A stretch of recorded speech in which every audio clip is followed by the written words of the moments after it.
নমস্কার, সকলে কেমন আছেন? আশা করি সকলে ভালো আছেন। রোজ নামচা চ্যানেলের আরও একটি নতুন ভিডিওতে সকল বন্ধুদের জানাই স্বাগত।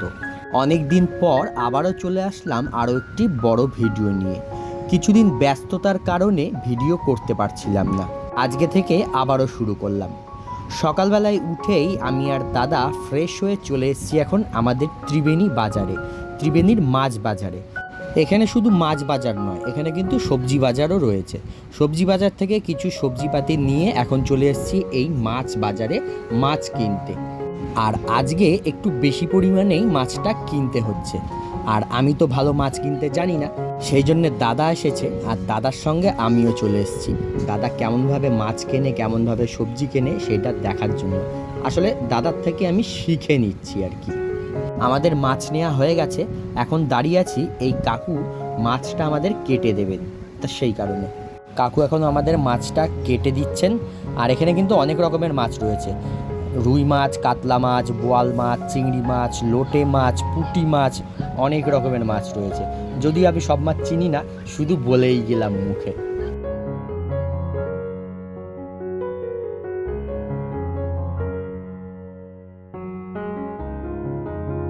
বাজার করে আমরা বাড়ি চলে এসেছি। এখন দাদা দেখুন এই সবজিগুলোকে বেছে সুন্দর করে পরিষ্কার করে রাখছে। আর এদিকে মাছটা ধুচ্ছে সীমা। সীমাকে তো আপনারা সবাই চেনেন, এর আগেও দেখেছেন। সীমা হচ্ছে আমার পিস্তুত দাদার বউ, আমার বৌদি। তবে আমি আর সীমা কিন্তু একসঙ্গে পড়াশুনো করেছি, সেই কারণে ওকে আমি অনেক আগে থেকেই চিনি। সেই জন্য ওকে আমি নাম ধরেই ডাকি আর তুই তুই করে বলি। আর এদিকে দেখুন সকাল সকাল মা রান্না বসিয়ে দিয়েছে। আজকে সকালে মার কোনো জলখাবার বানায়নি, কারণ একটু রান্নার বেশি চাপ ছিল, সেই কারণে আমরা সকালের জলখাবারে ছাতু খেয়ে নিয়েছি। আর বাজার থেকে আসার সময় দর্শকর্মার দোকান থেকে দেখুন এই মাটির থালা, গ্লাস, বাটি এইগুলো কিনে এনেছিলাম। তো এইগুলো পরিষ্কার করা হয়ে গেছে, ধুয়ে টুয়ে পরিষ্কার করে নিয়ে এখন এইখানে আমি খাবার বাড়ছি। মা খাবারগুলো বেড়ে বেড়ে দিচ্ছে আর আমি সাজাচ্ছি। এই যে দেখুন মাটির থালার মধ্যে প্রথমে ভাতটা মাঝখানে দিয়েছি, আর চারিদিক দিয়ে এখন ভাজাগুলো সাজিয়ে দিচ্ছি। আর তরকারি, মিষ্টি, চাটনি এগুলো সব ওই মাটির বাটিগুলোতে করে দিয়ে দিয়েছি।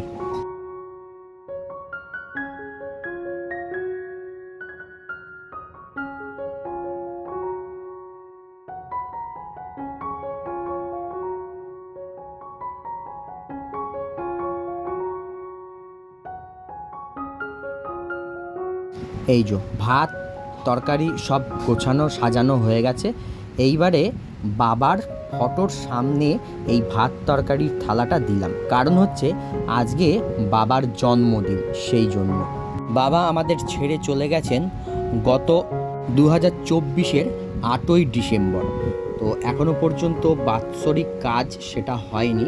তো এর মধ্যেই আমি, তারপরে আমার কাকার মেয়ে যে বোন, ও আমরা স্বপ্ন দেখছিলাম খুব, যে বাবা আমাদের কাছে খেতে চাইছে, মাছের ঝোল ভাত খেতে চাইছে, মা রান্না করে দিচ্ছে, এরকম স্বপ্ন দেখছিলাম।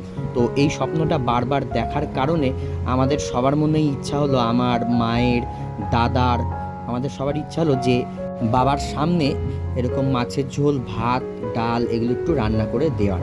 তো সেই কারণে আমরা একটা দিন খুঁজছিলাম ভালো, যে কোন দিন দেয়া যায়। তো আজকে যেহেতু বাবার জন্মদিন, সেই কারণে বাবার সামনে, বাবার উদ্দেশ্যে এই খাবারগুলো বাবাকে নিবেদন করলাম। মা আজকে রান্না করেছে ভাত, আলু ভাজা, কুমড়ো ভাজা আর মাছ ভাজা, আর রয়েছে রুই মাছের ঝোল আলু আর ঝিঙে দিয়ে, আর রয়েছে মুগের ডাল আর টমেটোর চাটনি। আর আমার বাবা মিষ্টি খেতে খুব ভালোবাসতেন, সেই কারণে মিষ্টিটাও দেয়া হয়েছে। ভগবানের কাছে এটুকুই প্রার্থনা, বাবা যেখানেই থাকুন না কেন খুব ভালো থাকুন, সুস্থ থাকুন, আর দূর থেকে আমাদেরকে আশীর্বাদ করুন।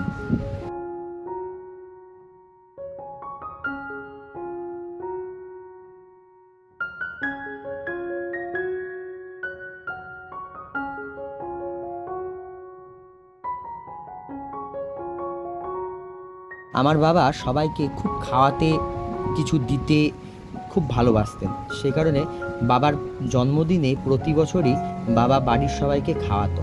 তো এবছরেও বাবা নেই, তা সত্ত্বেও বাবার জন্মদিনে বাড়ির সবাই মিলে একসঙ্গে আজকের দিনটা একটু খাওয়া দাওয়া করলাম।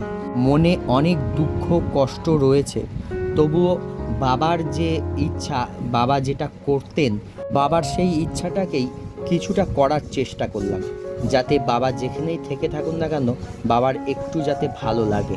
মা এখন খেতে দিচ্ছে, আর একসঙ্গে সবাই মিলে বসার মতন জায়গা নেই, সেই কারণে কিছু কিছু করে বসছি আমরা। প্রথমে দেখুন এখানে এই যে পলাশ আমার পিস্তুত দাদা, তারপরে সীমা ওর ছেলে এইদিকে বসেছে, দাদা, ওরা সবাই খেতে বসেছে, ওরা সব খেয়ে নিচ্ছে এখন।